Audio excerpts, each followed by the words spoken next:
Okay, a second example then in preparation for the EGH 303 exam, and this is based on some of the bits and bobs we looked at very early on in the course, where we were interested in, well, what form do the full governing equations of aerodynamic flows look like, and we considered the derivation of the Euler and the Navier-Stokes equation set.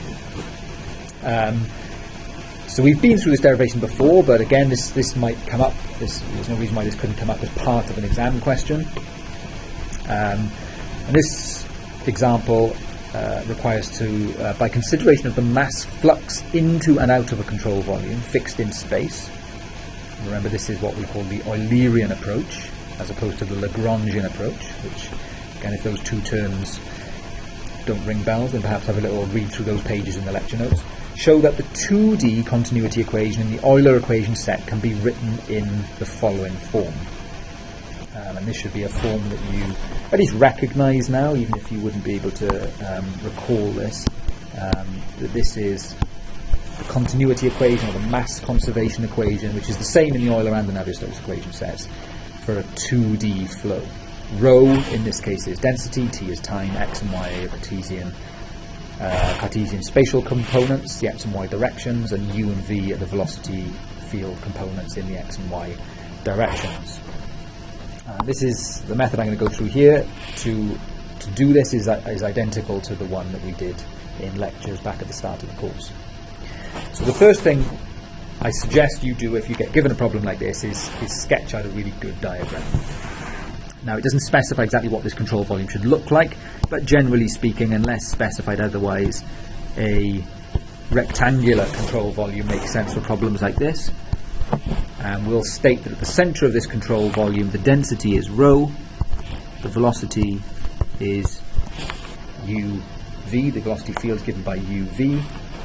We've got some arbitrary flow field passing through this space in which our control volume sits. We can call this v infinity.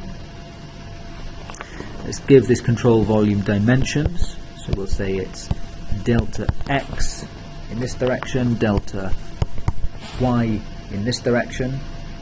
And what we need to do is to sum up all of the mass fluxes into and out of this box. And we need the key to getting these kind of problems right is to be really consistent and rigorous about your sign conventions.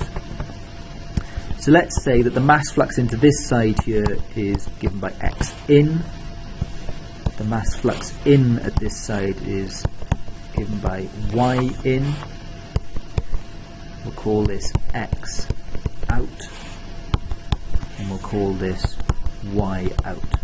So we're splitting up the flow field into the x and y components, looking at how much of it is going into this control volume, how much of it is coming out of the control volume. Let's see if we can write down expressions for each of these terms. Let's start with x in.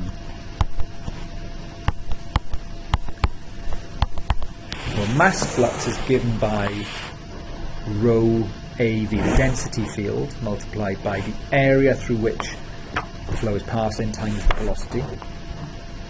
In the x direction, the velocity field is given by u. And we know that u at the centre of the control volume, I guess this bit we're about to do now is where students often fall down, is incorporating how the u and the v and the rho field is varying across this control volume. So although the centre of the control volume, we stated that we have rho, u and v as the conditions. They are variables, these are changing, so they could be changing across this control volume. So the question is, what are rho, u and v at this face? And because this is 2D, we're going to assume in everything that we do that effectively we've got a box here that's unit depth into the page. So the areas that we multiply by are going to be the lengths of the boxes multiplied by 1, which is effectively the unit depth into the page. So the question is, what is rho times u? If we've got rho u at the centre here, what is rho u at this point here? Well, if we've got rho u at the centre, we need to incorporate the rate of change of rho u in the x direction. and we're going to assume that a positive rate of change in the x direction. Let's make it clear that this is the x direction and this is the y direction. If a positive gradient in row u in the x direction is increasing as you go from left to right, then the row u value at this left hand face must be minus d rho u by dx, the rate of change of row u with respect to x, multiplied by this distance from the centre to here, which in this case is delta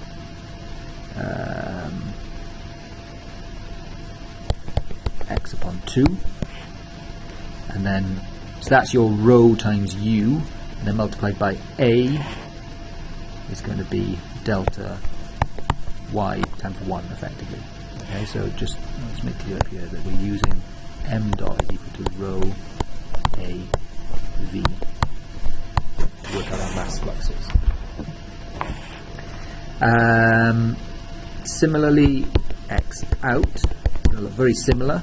It's going to be rho u, but we're now interested in rho u at this face here, so it's going to be rho u plus d rho u by dx multiplied by delta x upon 2 and the area delta y. And once you've got one right, actually you spot the pattern and it's very easy to write the others down. Y in is going to be equal to rho v minus d rho v by dy, the rate of change of rho v with respect to y times the distance from the centre to this bottom face here, which is going to be delta y over 2, and the area that is passing through is delta x, and y out is rho v plus d rho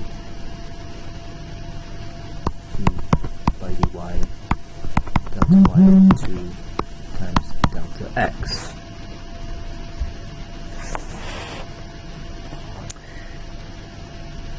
So we've got expressions for each of these terms, and I guess the next key thing to point out is that the principle of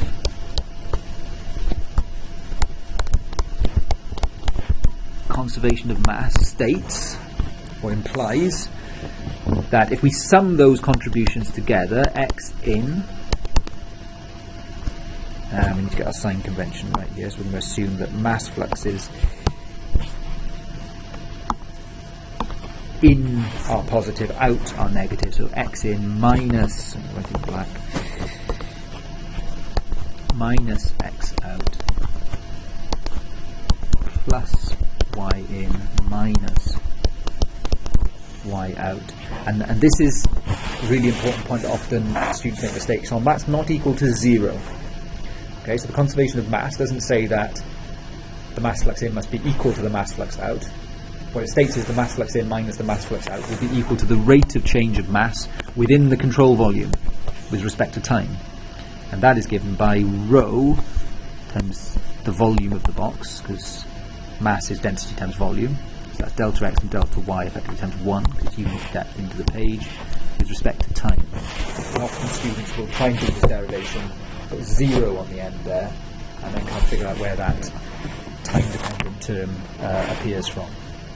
So if we plug all of these in fact, what we'll do is, rather than write it all out in full, let's just, you can spot quickly where things are going to cancel. If we've got this term here minus this term here, the row u's are going to cancel.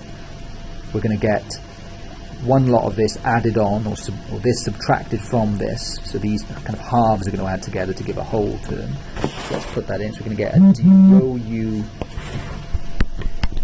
rho u, by dx multiplied by delta x delta y term here. That will be negative. Similarly, we'll get a d rho v by dy term here, delta x delta y is equal to d rho delta x delta y by dt. Now the control volume is fixed in space, it's not moving, so delta x and delta y are constants, they're not changing at all, which means we can bring them outside the derivative here, that's important, which allows them to cancel with these delta x's and delta y's. And pretty quickly we can see we're going to get there, so I'm going to move everything over to the right hand side effectively and switch the equation round, and we're going to end up with d rho by dt plus d rho u by dx plus d rho b by dy equals 0. There it is. And we've solved that part of the question. To give you an idea, I mean, I would imagine if something like that were to appear as part of an exam question, a 25-mark exam question, that might be worth maybe 8 or 9 marks, possibly even 10 marks to go through that process. So you've got the first term here, which represents the time rate of change of density, and then so this is your time rate of change term, and then these are your mass fluxes in the x and y directions. I hope that's useful.